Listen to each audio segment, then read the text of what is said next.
بینەرانی عزیزی بەرنامەی ڕوودا و مێژوو سڵاوتان لەبێت. بەڕێزان لە بەرواری 8 شوباتی ساڵی 1974دا بەرەیەکی ناڕازی لە نێو ڕیزەکانی کۆمەڵی ئازادی و ژیانەوەی یەکێتی کورد کاژیک لە سەرکردایەتی کۆنی کاژیک و ناڕازی لەو بارودۆخەی ئەو کاتی حیزب بە بەیاننامەیەک سەرکردایەتی کۆنەکەیان هەڵپەسارد و لە شوێنی ئەوان سەرکردایەتێکی کاتی نوێیان پێژێنا بە نێوی ڕەخنە و گلەیی لە شێوازی کارکردن و شێوەی ڕێخستن و توانا و لێهاتووی سەرکردایەتی کۆنی کاژیک. ئەوان دەیانوت ڕابەران و سەرکردەکانی کاژیک لە ئاسی لە پرساویدا نەبوون و کەمتەرخەم بوون لەو ڕۆژگارەدا یەکێکیان دەچێتە ئەوروپا و ناگەڕێتەوە و ئەوانی تریش بە بێدەنگی و بێچالاکی ڕاستەقین لە وڵاتدا دەمێننەوە و هەندێکیشیان دەکشێنەوە و کارنەکردن لە ڕیزەکانی کاژیکدا هەڵدەبژێرن. ئیدی لەو قۆناغەدا چارەنووسی کاژیک لە ڕووی فکری و لێکۆڵینەوە و نووسینەوە کەوێتە دەست دکتۆر جەمال لەبەز و لە ڕووی کاری ڕۆژانە و تەنزیم و ڕێخستن و پەیوەندیەکانیشەوە دەکەوێتە دەست مامۆستا عەبدوڵڵا ئاگرین. خۆشەویستان، بۆ قسەکردن لەسەر هۆکارەکانی دروستبوونی ئەم ڕەوتەنوێیی نێو ئەم پارتە نەتەوەییە و ئەم سەرکردایەتە کاتیە و هەروەها سەرهەڵدانی پارتی سۆسیالیستی کورد پاسۆک و وەک درێژە پێدەری کاژیک و ڕەوتێشی نەتەوەیی و پاشان ڕۆڵی مامۆستا عەبدوڵڵا ئاگرین لە نێو ڕێزەکانی کاژیک و پاسۆک و ئێزگەی دەنگی کوردستانی عێراق و بەشداری سیاسی ئەم کارکتەرە لە شۆڕشدا تا ساتەوەختی یەکگرتنی پاسۆک لەگەڵ پارتی دیموکراتی کوردستان و توانەوەی لەو حیزبەدا ڕوودا و مێژوو بە گرنگی زانی. لە چەند ئەڵقەیەکی تایبەتدا میوانداری بەڕێز پرۆفیسۆر دکتۆر عەبدوڵڵا ئاگرین بکات وەک ئەندامی سەرکردایەتی پێشووی کاژیک و ئەندامی مەکتەبی سیاسی پێشووی پاسۆک و ئەندامی کۆمیتەی ناوەندی پێشووی پارتی دیموکراتی کوردستان بانگێشکراوەتە بەرنامەکەەوە. هەروەها بەڕێزیان ئێستا بەرپرسی سنتەری لێکۆڵینەوە و توێژینەوەی ئەکادیمیای پارتی دیموکراتی کوردستانە و مامۆستای زانکۆشە لە هەمان کاتدا. دکتۆر گیان زۆر بەخێر بێت بۆ بەرنامەی ڕوودا و مێژوو خۆشحاڵبووین بە ئامادەبوونی لە بەرنامەکە. وەک بەرچاوڕوونیەک بۆ بینەران پێمان بڵێ عەبدوڵڵا ئاگرین چێە؟ من سوپاسانەکەم بۆ ئەم بەسەرکردنەوەیە بەتابەت لە بەرنمەیەکە کە بایەخی خۆی هەیە بەرنامەی ڕوودا و مێژوو. من ئەوەی کە ئێستا باسی یەکەم هەم ڕووداوە و هەم مێژووە لەبەرەوە من وەقایعی مێژوو ئەجارمەوە ئەگەر ینی ڕاستی تایە و هەمووشی بنیادنەوە لەسەر ڕاستی ئەگەر کەسێک لایەنێک پێهین بێت ئەوە ینی گوناحی منی ئەوە مێژووە 50 ساڵ زۆری 50 ساڵ بەسەر یا تێپەڕیوە. من وەک ینی بڕوام وایە هەموو مرۆڤێک لە ژیانێک کۆمەڵێ ویزگەی هەیە، ژیانی هەیە، هەموو ویزگەکان حەساس نییە، تەنها چەند ویزگەیەکی هەیە. من لەم بەرنامە ئەمەوێ ویزگە ئاسایەکەی ژیانم ئەوە لە مزەکراتی خۆما لەگەڵ با بڵێن ویزگەی ئەدەبیە ئەوەش ناکرێ ئەوەی کە بۆ ئێستا گرنگە و بۆ ئەم بەرنامەیە گرنگە بواری چالاکی سیاسی و حیزبایەتیە. من خۆم ناوم عەبدوڵڵایە، کوڕی مەلا عەزیزی، مەلا خالی مەحوی، مەلا وەسمانی یەکەم، مەلا وەسمانی دووهەم، پیر خدر، پیر مەحموود، پیر ئەلیاس، شێخمەنگ، دوایی شێخی سوور لە باڵەخ. ئێمە ڕەچەڵەکەمان ئەگەڕێتەوە بۆ گوندی باڵەخ کە لە شار باژارە. لە ڕاستیدا ینی ئێمە لە بنەماڵەیەکی با بڵێن ڕۆشنبیری هەم ینی لە باوانمەوە خانەقامان هەبوو و ئەو خانەقای کە ئێستا لە شاری سلێمانی دروست کراوە لە ساڵی 1984 دەستی پێکراوە لە 85 تاوە بە دوای ساڵێ لە بنیادانی شاری سلێمانی. من قوتابخانەی ئەیوبیم لە شاری سلێمانی تەواو کردووە سەرەتایی، دوایی پیشەسازی، دوایی مەحەدی تەکنۆلۆجیا، دوایی گەڕاومەتەوە بۆ خوێندنی ئەکادمی بۆ ئەوەی کە هەم خوێندنەکەم و هەم هیوایەتەکەم کە زیاتر لە دنیای ئەدەبە چیرۆک و شعر و یەک بگرێتەوە. چوون بە خارجی تاقیکردنەوەی خۆناغی سێی ناوەندی ماوە بە خارجی، هی شەشی ئاعدادی ماوە، ئەنجا کۆلێژ و ئەنجا ماستەر. زۆر باشە، زۆر باشە. کاک عەبدوڵڵا ئەمێ ئێستا لەسەر ئەمێ نازناوی ئاگرین مەبەست لە ئاگرین چییە؟ تۆ پێشتر بەر لەو نازناوە بە هەستیار ئەنووسی و نازناوەکەت هەستیار بوو.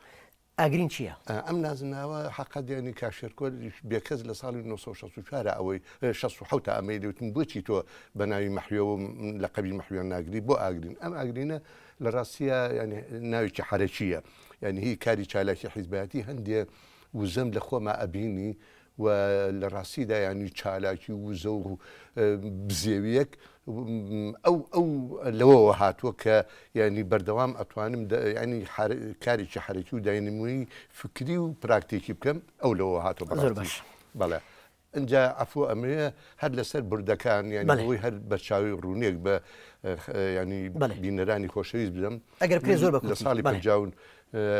59 لە قوتابیانی کوردستان بووم و ئەندامی لیژنەی ناوچەی عفو ناوچەنە قوتابخانەکەی خۆمان کە ئادادی پیشەسازی بوون دواتر کە دوای 61 یەکێتی لاوانی نەتەوەی کورداکارم کردووە باشە ئێستا پرسیارەکە ئەمەیە بگورە مامۆستاجان ئەمەوێ بپرسم کە عەبدوڵڵا ئاگرین چۆن هاتە ناو کاری سیاسیەوە مێژووی بەشداری سیاسی تۆ لە نێو چالاکی سیاسی و لە نێو شۆڕشە ئەگرێتەوە بۆ بکەی لە ڕاستیە ینی مەسلەی چۆن دەست هاوبەشیم بۆ ناو دنیا و هاتنە با بڵین ناڵم تێوەگلان ینی بەخۆشیەوە چونکە بەرەو پیری سیاست و حیزبایەتی ڕۆشتوم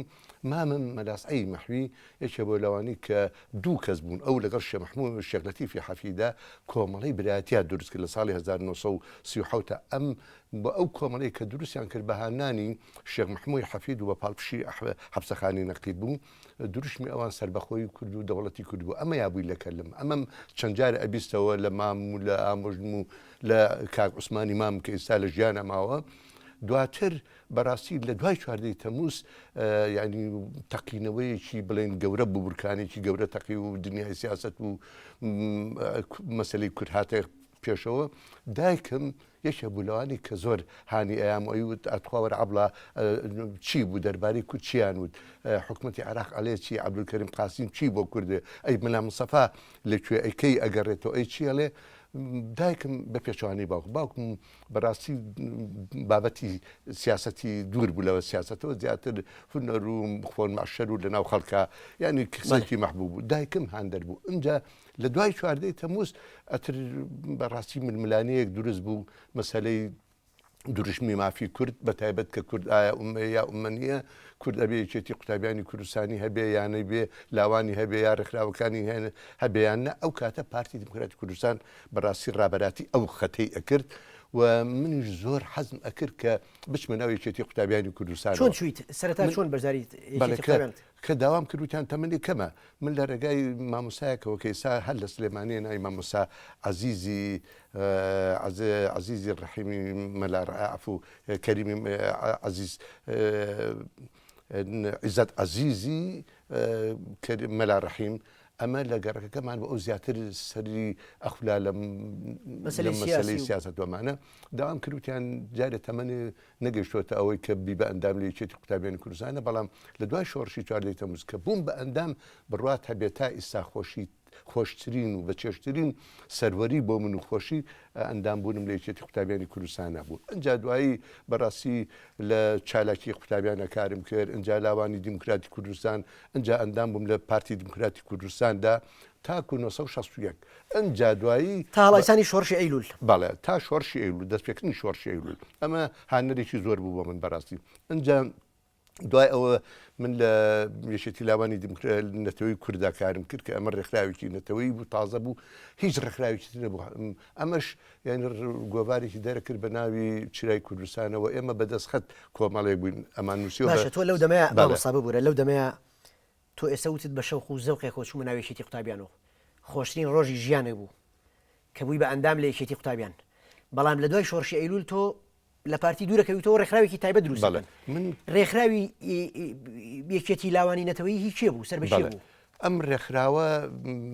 ینی دوای تەبەن من داوایان لێ کرد وتیانوەرە ئەو ڕێکخراوە چێ داوای لێ کردی شەمحەمەی هەرسین بوو بەڕامسی من لە ڕێگای کاک تۆفیقی نووری بەگەوە چوومە ناو ئەم ڕێکخراوە تەسەورەکەم هەردووکیات بوو لەگەڵ کاک محەمەی عەزیز ئەم سیانە بوون لە دوای یابیستم کە کەسێکی تریشان لەگەڵا ناوی کاگڕەشیە و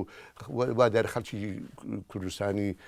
ڕۆژهەڵاتە و لە پێنجوندانی ئەوم نەبینی بوو من چارەکەکانم ئەوە بوو کە لە شاری سلێمانی خەڵکمان کۆ کردەوە بە تایبەت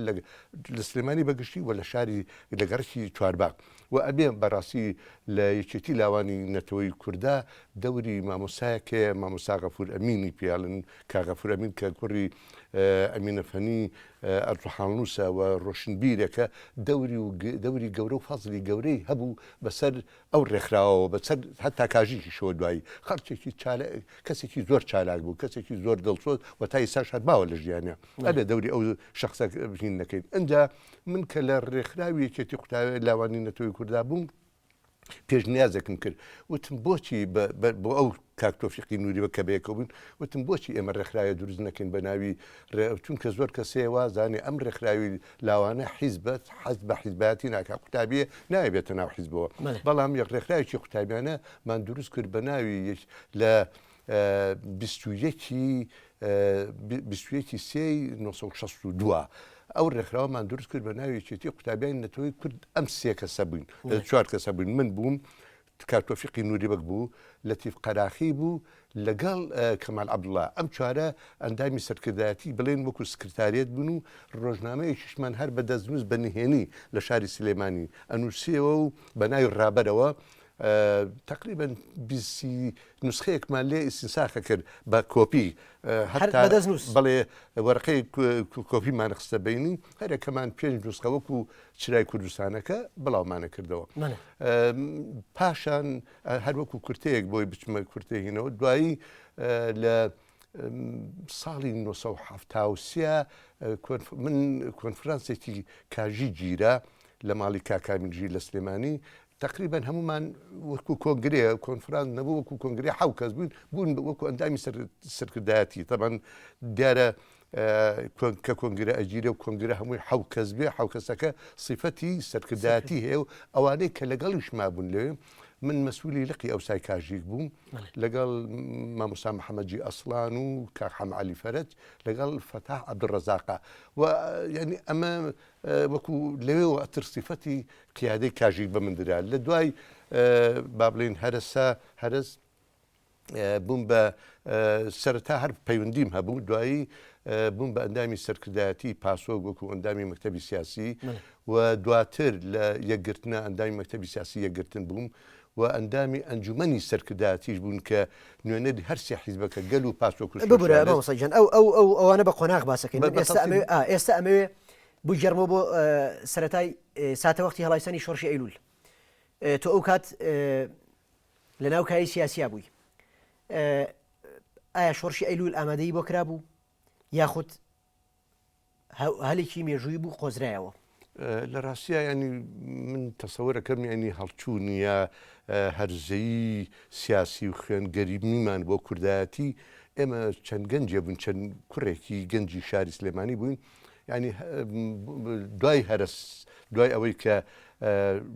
لە 11 ئەیلولا کورد خۆی ئامادە کرد کە بەرگری لە خۆی کاو لە مافەکانی کورکات کە من بڕام شومایە شۆڕشی ئەیلول شۆڕشە بوو لە پێناوی ئازادی کووردا و لە پێناوی بەدەستێنانی مافەکانی کووردا کە لە دەربەنی بازیان و دەربەنی خان لەشکرشکە بەڕاستی ئێمە ومانان زۆر دڵگران بنەوەی کە لەوانەیە خەتاکە پارتی بوو بێ لەبەرەوە من دوور کەوتمەوە لە پارتی لە خەتی پارتی خواخوام بوو کە بزانم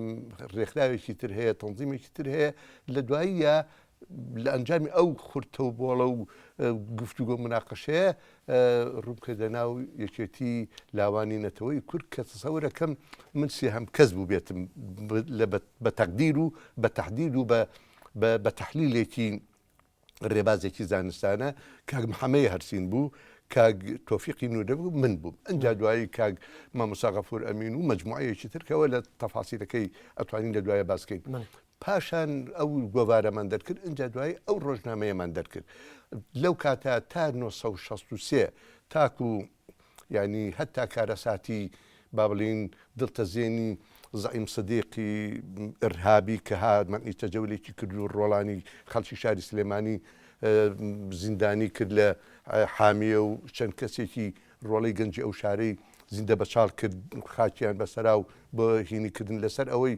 کە مەسایەکی جنێ و بە مەلا مەستەفا بووینە ئەیان کوژێکی ڕسمێکیان هەنابوو جنێ و بەم ڕسمە بە یا تبلم رسمە بکە لەسەر ئەوە خەڵکی شەهید کرد ببرە مامۆستا لەو کاتەیە دەنگۆی بوونی حیزبێکی کوردی هەبوو بە ناوی حیزبی شۆڕش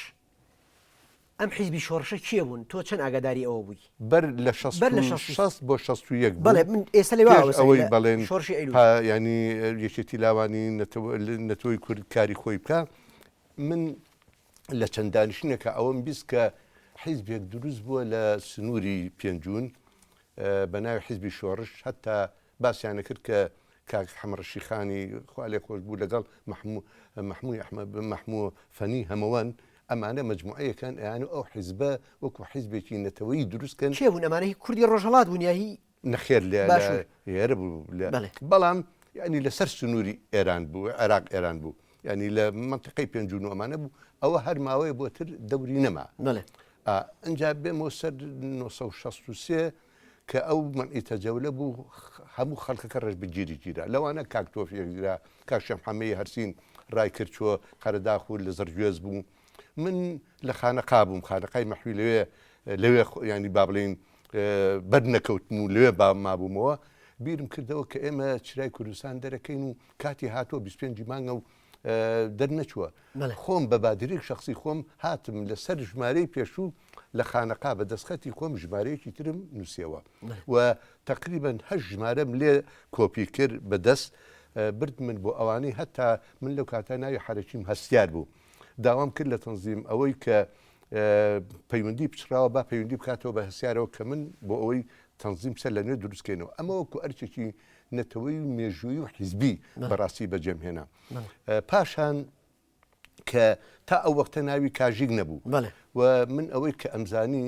لە دەرەوە کە مامۆستا فەریدون عەلی ئەمین ئینسانێکی نەتەوەی بەڵام نەم ئەزانی کە نەمەزانی ئایا سەر بە ئێمە یا سەر بە ئێمە نیە بەزمزایی ئینسانێکی نەتەوەیە کاکەردی ئەمزانی کە ئینسانێکی نەتەوەی مامۆستا هەردی هەتا جارێکیان کە شەمحەمی هەرسین نامە نەبوو بەیانی چامیوتی ئەمە بەرە بۆ مامۆستا هەردی و بزانە چیەڵێ ئەمە لە 62 باشە ئەو کات هیچ ناوی کاژیک لە ئارەیان کاژیک هەر نەبوو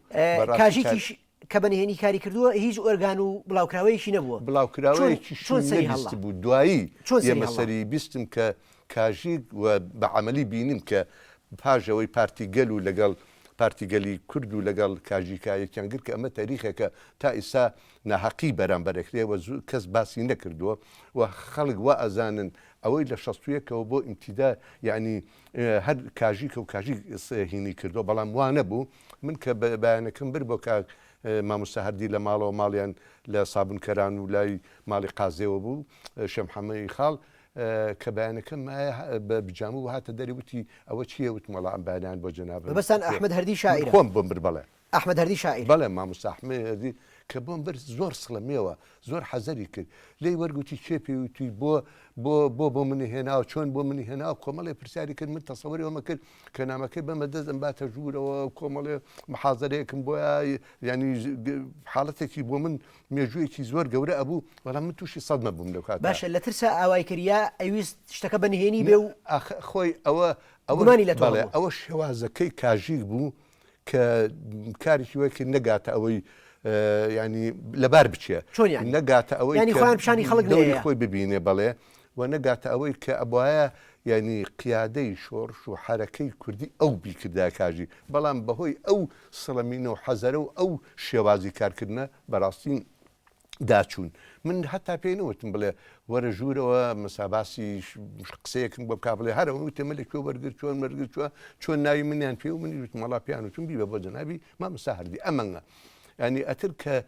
هەتا قسەیەکی کرد کە خوێنەوە لەیە قسەیەکی کرد من هاتمەوە بۆ کاک شەمحەمەشم جێڕایەوە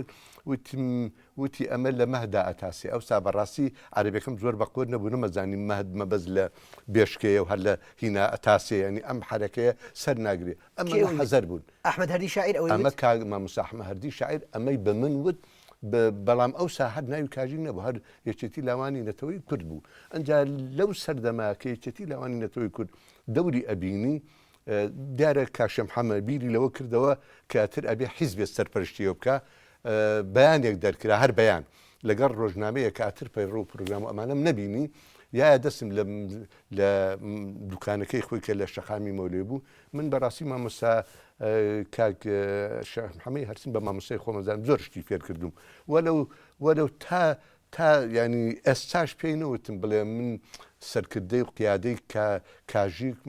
هینم پارتیگەلم یا ڕێکخراوی نەتەوەی کوردم هیچ ئەمانەی نەوتۆ بەڵام ئەمزانی و ئەو لەسەرەوە بۆ ئەیزانی کە من لە تەنزیمەکەم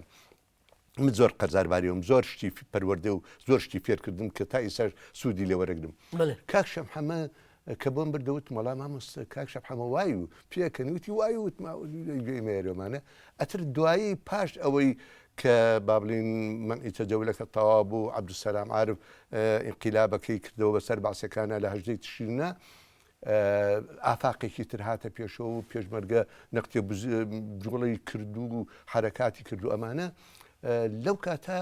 دیار بوو کاک فەریدون عەلەیمین مامۆستا لە ماوەت بوو هەر لە پێش ینی بڵین 63 هەر لە ماوەت بوو لە 62 کە چۆ دەرێ هەر لە ماوەت بوو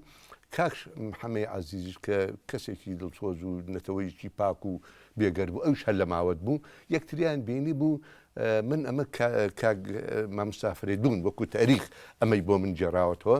بەڵام تەسەورەکەم بادیرەکە لە کاکهینەوە بوو بێ کاک محەممەد عەزیزەوە بوو بێ کە ئێمە ڕێکخراوێکی نەتەوەین و تۆژ ئێوەش نەتەوەین چییە دەرکەوتۆ کە ئەو سا دەرکەوت کە بۆ ئەو دەرکەوتۆ کە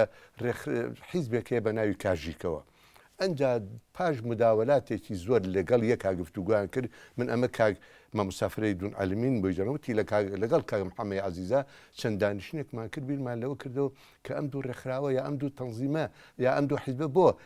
بەجیاکارکردن بۆ نانکەن بەیەک لە کاتێکە هەردووشیان نەتەوەیی بوون هەردووچیان نەتەوەی و ئەویان سەر بە کاژێک بوو کە ناوی نەبوو ئەمیشیان سەر بە پارتی گەلی کورد و یەکێتی لاوانی نەتەوەی کورد بوو سەرپەرشتیەوەی کرد کاک محەممەد عەزیز ئەمە تاریخە ینی ئالێرەوە کاژیک بەڕاستی سەری هەڵا و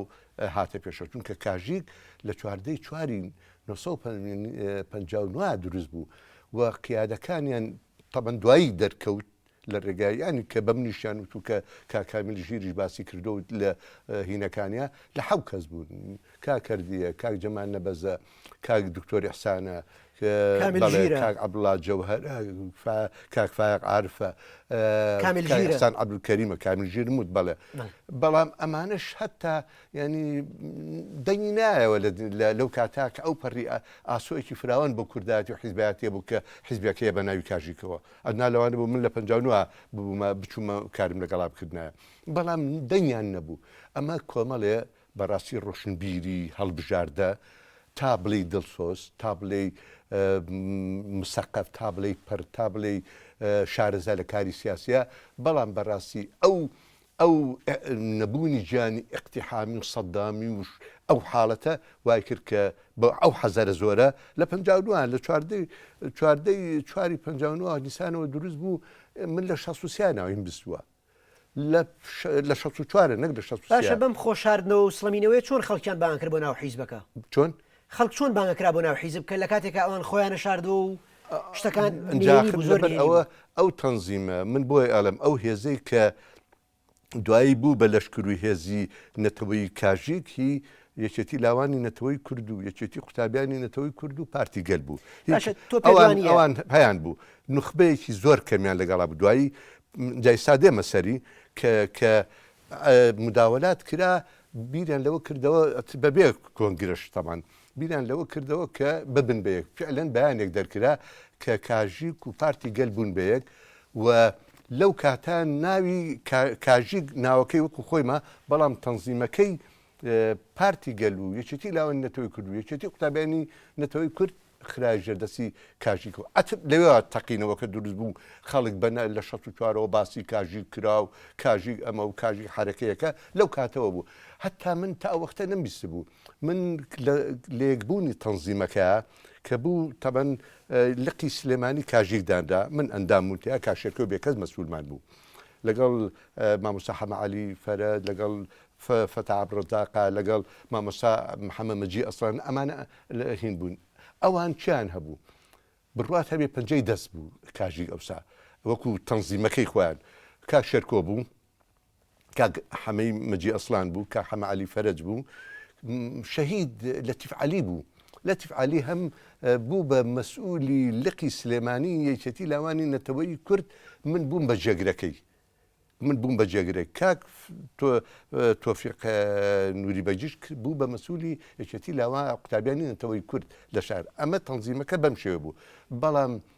ئەو کاتە یەکێتی لاوانی نەتەوەی کورد بەڕاستی زۆر پەرت و بڵا ینی پەلوپۆی هاویشت بوو خەڵکێکی زۆری لەگەڵا بوو زۆر باشە مامۆستا عەبدوڵڵا هۆکاری ئەو سەختگیریە پرەنسیپانەی ناو کاژیک بە بڕای تۆ وای نەکرد کە گلەی و گازندەی زۆر لەسەر کردایەتی کاژیک بکرێت وای نەکرد کە ئەو حیزبە حتمەن بەڵام پشوویەک وەرەگرین و دواتر وەڵامی پرسیارەکەم بەڕێزان پشوویەک و دواتر گەڕێنەوە وڵاتان